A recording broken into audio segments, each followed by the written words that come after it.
All right, guys, in today's episode, I'm going to decide on whether or not I'm going to keep this Engl Fireball. Now, I got this amp several months ago, and I played it in maybe 1 or 2 episodes, and I liked the amplifier. It's actually a very good amplifier. But, you know, it's been several months since I played it, and I want to, you know, just play both channels on here. I'll do the clean channel with and without effects, and I'll do the high gain channel as well. And I might do a mix. I don't know. I'm just going to see if this amplifier is going to stay on my shelves with all the other ones or not. And one of the reasons why I'm doing this too is, you know, basically I'm trying to thin the herd here and see which amps I'm going to keep and which ones I'm going to let go. And obviously I have 2 Engls. I have the Savage up there and then obviously the Fireball here. I mean, if I already have a Savage that does possibly a better job of what the Fireball does, then why keep the Fireball if I have a Savage? You know, that's kind of like my mentality with this whole thing. And I'm also going to do a quick shootout between the Fireball and the Savage just to help me make my final decision on whether or not I'm going to keep the Fireball. So let's go ahead and start with the clean channel now and just see how that sounds. I have the camera on it and we're just going to dial it in and, you know, just see how good we can get this clean channel to sound. So here we go.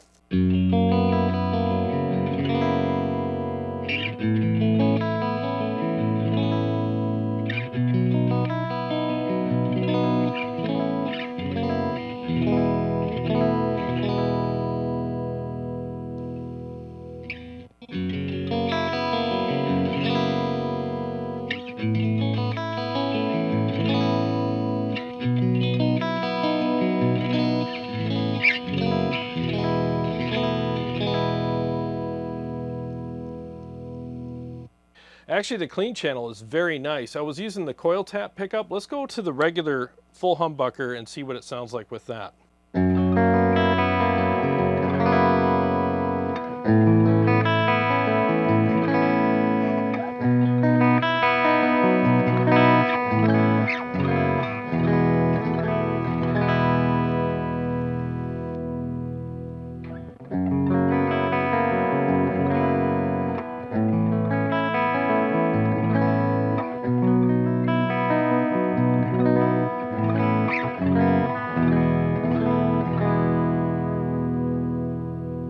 Yeah, sounds really good. It's a great clean channel. So let's dress it up with some effects. I'll turn on my Julia chorus and my flashback delay.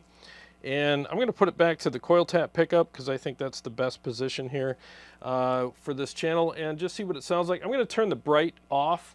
I think when I'm using the coil tap, the bright switch might be a little too much. So I'll go ahead and turn that switch off and see what it sounds like now.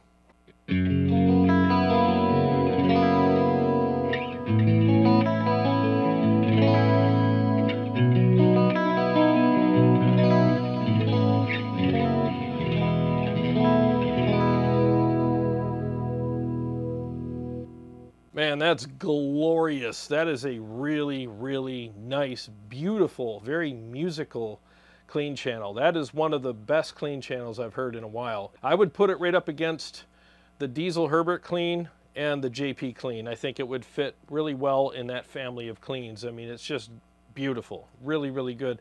I have nothing bad to say about that clean channel at all. It's just absolutely beautiful. And again, I think I like having the bright switch because if you're using humbuckers, I mean, you hit the bright switch and it gives it that nice chime that you're looking for. So that definitely helps out. But in my opinion, if you're going to use a coil tap, just turn the bright switch off and it sounds perfect without it. And with the effects, I mean, give me a break. I mean, it just sounds absolutely glorious.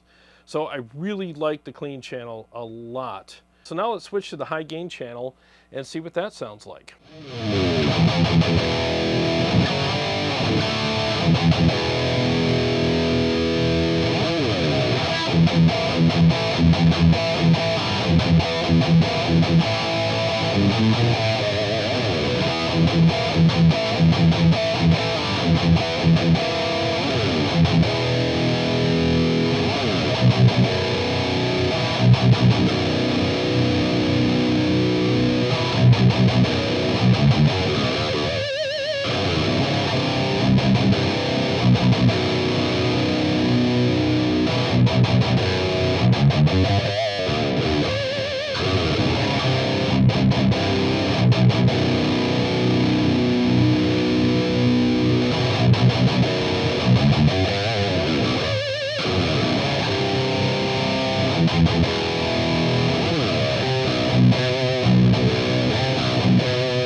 Tons and tons of great gain on tap. I mean, I got it just at probably 10 o'clock right now, and here, I'll show you right here, just at 10 o'clock, and it's got tons of gain right there.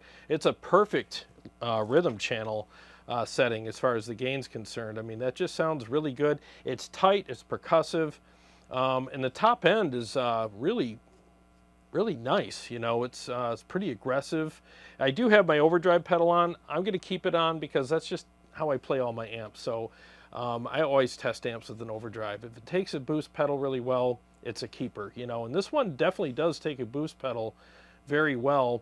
Let's mess around with the knobs here. I'll just turn them a little bit for you and just show you what they do. I do have the bottom button engaged right now.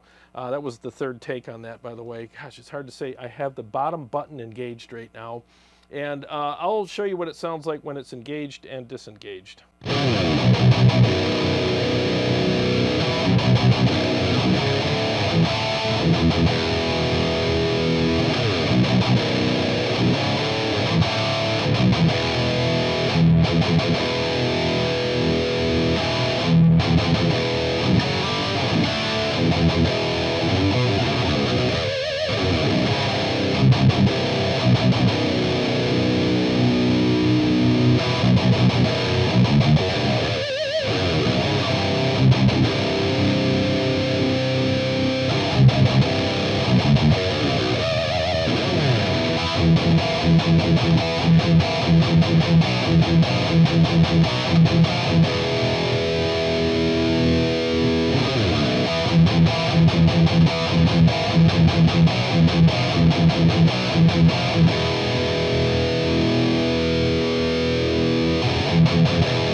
Yeah, it's got plenty of low end, and if you notice, as soon as I disengaged the mid boost button, I mean, it kind of fell down a little bit in, you know, in volume. That mid boost is nice. It adds a nice push in the mids in the right spot to give you a nice setting in the mix, and it fills up the top end a little bit.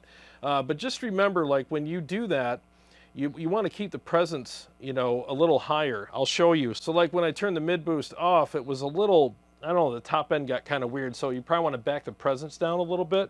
So let's mess around with that setting right now with the mid boost off.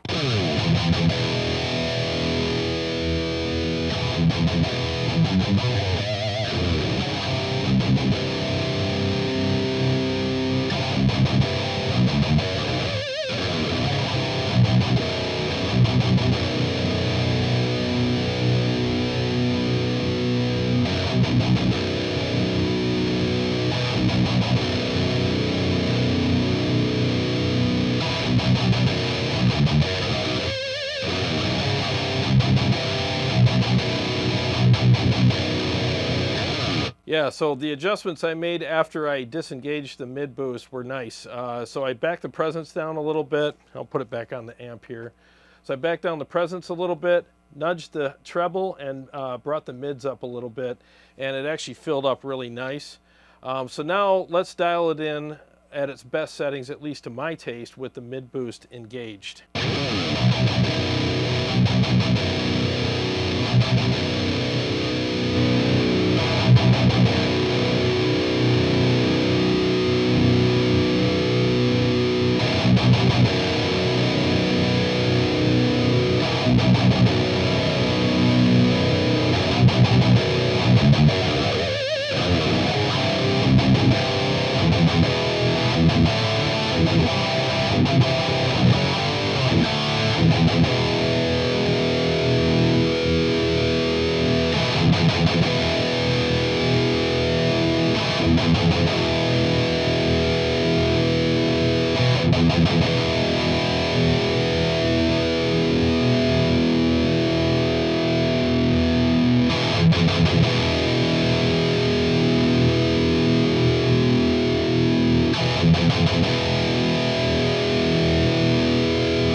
Man, this amp's impressing me right now. The clean channel's absolutely glorious.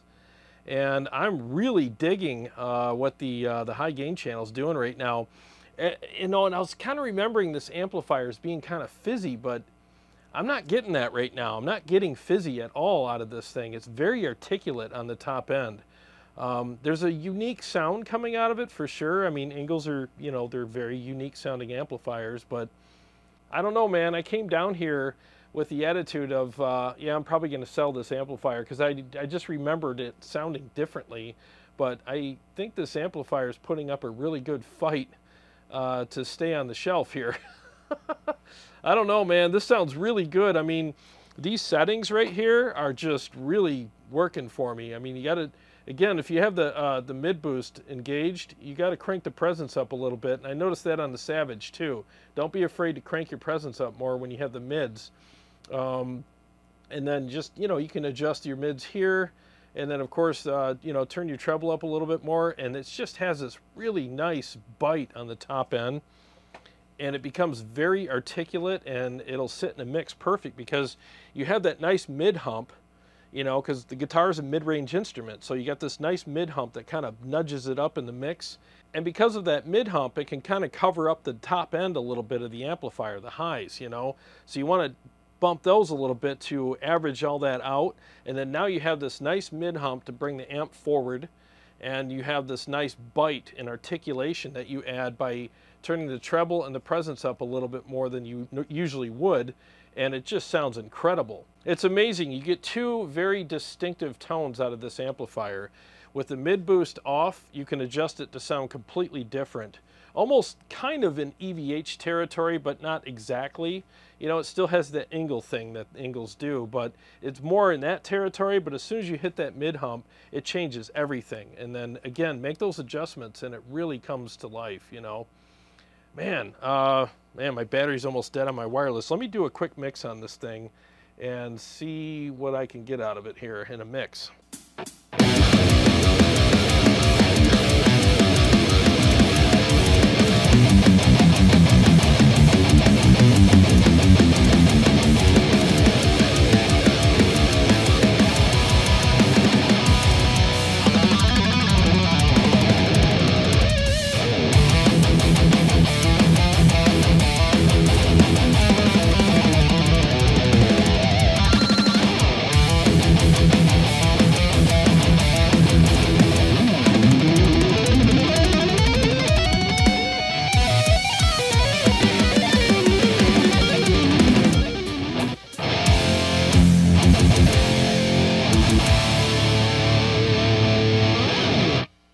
I don't know, man. This thing sounded really good in the mix too.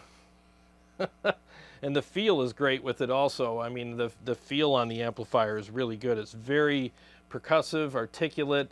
It's got a lot of great aggression in it and everything. I'm like, man, I'm on the fence, to be honest with you. I'm having a hard time making this decision right now.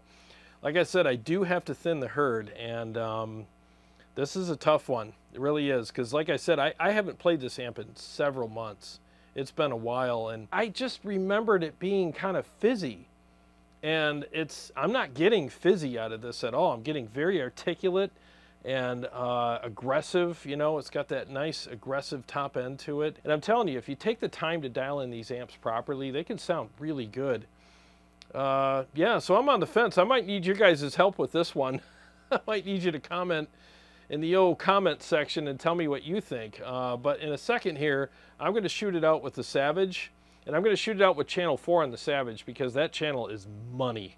It's so freaking good. And I've been recording with that channel too for my solo album. And you know, TJ, my buddy that's doing the recording, is like, dude, that's some of the best tone I've heard you have so far, is when I recorded with the Savage, and I blended it with the Kraken on one of my songs on City Lights, and man, the guitar sounds amazing on that song. I just love it. So we'll see what happens here in a second when I shoot these out, because I have the Savage set up perfectly. I mean, these are the best settings I've ever had on it, and I'm not touching them. It's holy ground right now. I mean, don't touch it, you know. And I feel like that's where I'm at with the Fireball. I feel like I got holy ground settings here as well. So without further ado, let's go ahead and shoot these out. So you'll know I'm playing the Savage because when I switch to it, you'll see it appear on the screen here. So when it's on the screen, that means I'm playing the Savage. When it's off the screen, that means I'm playing the Fireball. So let's go ahead and shoot those out right now with some riffs.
Well, this is actually really tough. I will say that I do like the sound of channel 4 on the Savage better than the high gain channel on the Fireball.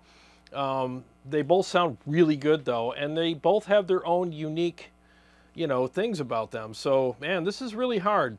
The Savage is just richer. There's this really nice richness about the tone on channel 4 especially. I mean, it's just so thick, beefy, rich, and aggressive. And I have the contour on the Savage as well, so they both have that mid boost on. So just to keep things equal, you know, and that's the way I have the Savage set up anyways. And I love the contour switch on the Savage because it does add these really nice mids to the overall tone, and it just sounds really thick, and it's kind of leathery and rich. It's just beautiful sounding, you know.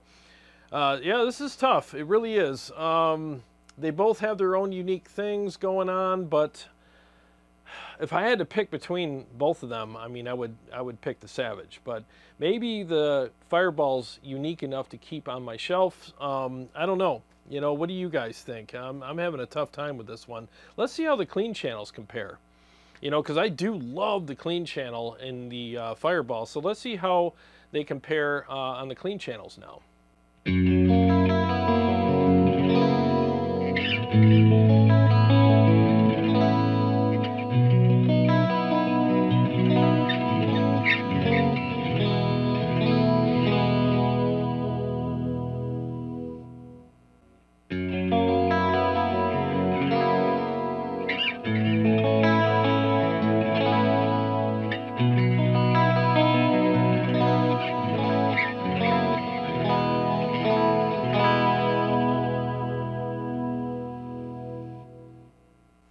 Well, I like the clean channels evenly. I think they're both very good, so I could go either way on the clean channels. But the high gain channels, I favored the Savage, but I still think the Fireball 100 sounds really good.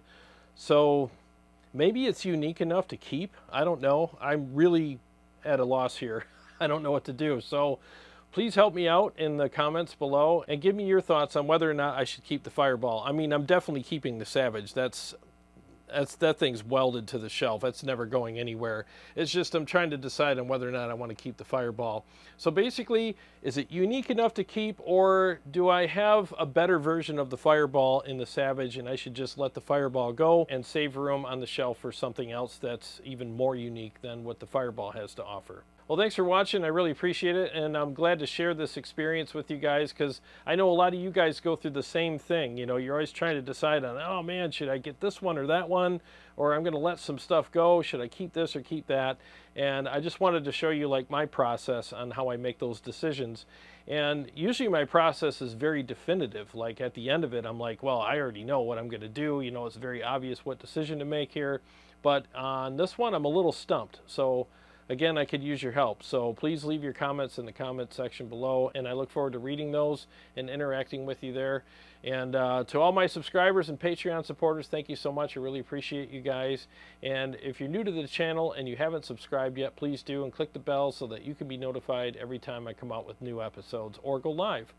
Well, I got a lot more stuff coming up for you guys, and I'll see you on the next one.